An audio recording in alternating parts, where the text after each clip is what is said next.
성범죄자를 변호했다는 논란이 불거진 조수진 변호사가 민주당 서울 강북을 후보해서 오늘 새벽 사퇴했습니다. 여성 정치 신인으로 가산점을 받고 경선에서 승리해 공천을 받은 지 사흘 만입니다. 정봉주와 조수진 두 사람이 잇따라 낙마하면서 민주당은 후보 등록 마감일인 오늘 안에 새로운 후보를 내세워야 할 상황에 놓였습니다. 첫 소식 윤나라 기자입니다. 민주당 서울 강북을 공천을 받은 조수진 변호사가 오늘 새벽 SNS를 통해 후보직 사퇴 의사를 밝혔습니다. 조 변호사는 경선에서 박용진 의원을 누르고 공천을 받은 뒤 과거 성범죄 사건에서 부적절한 변론을 하고 이를 블로그에 홍보한 사실이 드러나 논란에 휩싸였습니다. 여당인 국민의힘은 물론 여성단체와 민주당 내부에서까지 사퇴 요구가 이어졌고 결국 출마를 포기한 것으로 보입니다. 조 변호사는 SNS에 올린 글을 통해 의뢰인을 위해 최선을 다했지만 국민의 눈높이와 달랐던 것 같다고 밝혔습니다. 그러면서 자신이 선거를 완주하면 선거 기간 동안 논란이 계속될 것이라며 더 이상 당에 대한 공격을 멈춰달라고 덧붙였습니다.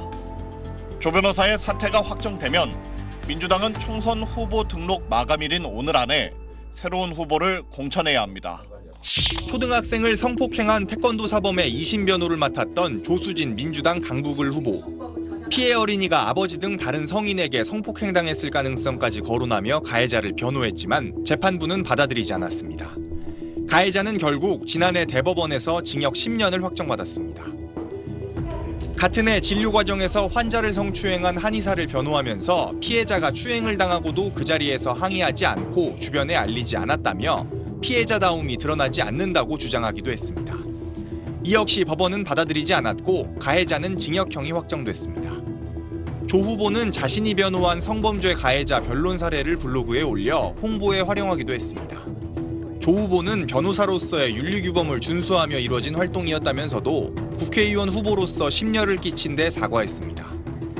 국민의힘과 여성단체들은 국민을 대표할 자격이 없다며 사퇴를 촉구했습니다. 초등학생이 강간 피해를 당했는데 아버지가 그랬을 수도 있다라는 식의 변호를 그런 뉘앙스의 변호를 하는 경우는 상식적으로 없습니다. 2차 피해를 입었던 피해 당사자들, 그 가족들 눈높이 거기에 맞춰서 상식적인 판단을 해야지만이 국민들도 납득할 것이다. 당 지도부는 공천 취소 가능성엔 일단 선을 그었습니다. 국민들께서 판단하실 겁니다. 그리고 국민의힘 후보들 지금 해결한 후보 많지 않습니까? 그런 후보에 더 많이 관심 가져주시기 부탁드립니다. 네, 자 최선호 전수련 조수진 후보 같은 경우는 이제 박용진 의원을 꺾고 물론 기울어진 운동장의 경선이라고 합니다만 사실상 마지막으로 이제 강북을의 후보로 추천이 되면서 또 주목을 받았습니다. 네. 자, 그런데 변호사 이력 중에 과거 성범죄자를 변호한 이력 등이 드러나서 또 논란이 되고 있군요. 그렇습니다. 이게 일단 조수진 변호사가 그 강북을 경선에 네.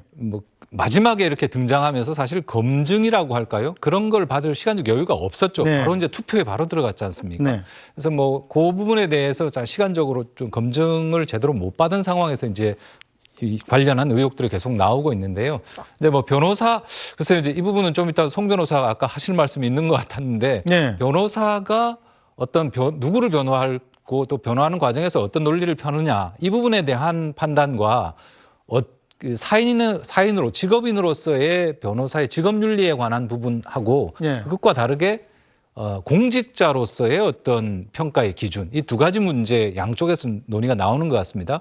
지적되고 있는 내용은 그 성폭력 가해자에 대한 변호를 많이 했고 자기 이제 블로그에 홍보글로 이렇게 변론해야 된다. 그래서 처음에 나왔던 건 국민참여재판을 많이 활용해야 된다. 왜냐하면 강간 통념에 좀 약하기 때문에 그렇다라는 그런 부분들을 좀 활용하는 듯한 홍보글이 있었는데 이건 또 삭제했습니다. 네. 근데 또 지금은 2022년, 2023년 이제 변론했던 내용들이 이 성폭력 가해자 집단적으로 성폭력을 했던 사람을 변론하면서 심신미약을 주장했다라든지 그리고 이제 초등학생을 성폭행한 그 가해자를 변론하면서 이 초등학생이 성병에 걸리게 됐는데 그게 다른 사람에 의한 것일 수도 있지 않느냐 이런 변론을 했다라든지 네. 변론의 구체적인 내용들이 지금 전해지면서 네.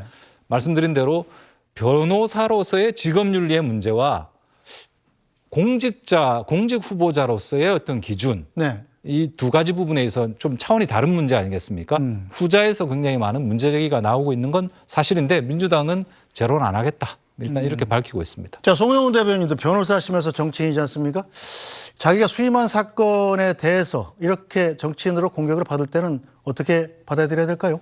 변호를 하는 것 자체를 뭐라고 하는 것이 아닙니다. 성범죄자도 변호는 받을 수 있고 변호인의 조력을 받을 권리는 헌법상 기본권이기 때문에 누군가는 변호를 해줘야지 그 기본권이 실현이 됩니다. 그런데 지금 그 변호를 하는 과정에서 허위 주장, 허위 사실을 하는 것은 그 변호인의 직업 윤리에 대단히 반하는 것이거든요. 우리 변호사 윤리장전에 뭐라고 되어 있냐면요. 제2조 2항에서 변호사는 그 직무를 행함에 있어서 진실을 왜곡하거나 허위 진술을 하지 않는다. 또 36조 1항에서 변호사는 재판 절차에서 의도적으로 허위 사실에 관한 주장을 하거나 허위 증거를 제출하지 아니한다. 이렇게 되어 있습니다. 그런데 그 초등학교 4학년 아동을 성폭행한 그 피고인을 변호를 하면서 그 초등학교 4학년 아동이 성폭행의 결과로 성병을 얻었는데 그 성병을 그 피해 아동의 아버지로부터 얻었을 수도 있다. 지금 이렇게 변론을 했다는 거 아닙니까? 어제 이제 한 지상파 방송사가 이것을 단독 보도를 했고 오죽 터무니없는 주장이면은 그 피해 아동의 피해자 대리인이었던 국선 변호인조차 이것은 정말 터무니없는 주장이다라고 지금 공개적으로 지적을 하고 있는 실정입니다. 이것에 대해서요. 사실은 민주당이 분명한 입장이 있어야 되고 민주당이 정말 성인지 감수성이 있고 여성 인권을 존중하고 인권 의식이 있는 정당이면요. 당의 여성 의원들이 들고 일어나야 됩니다. 그런데 지금 조용히 있지 않습니까? 이게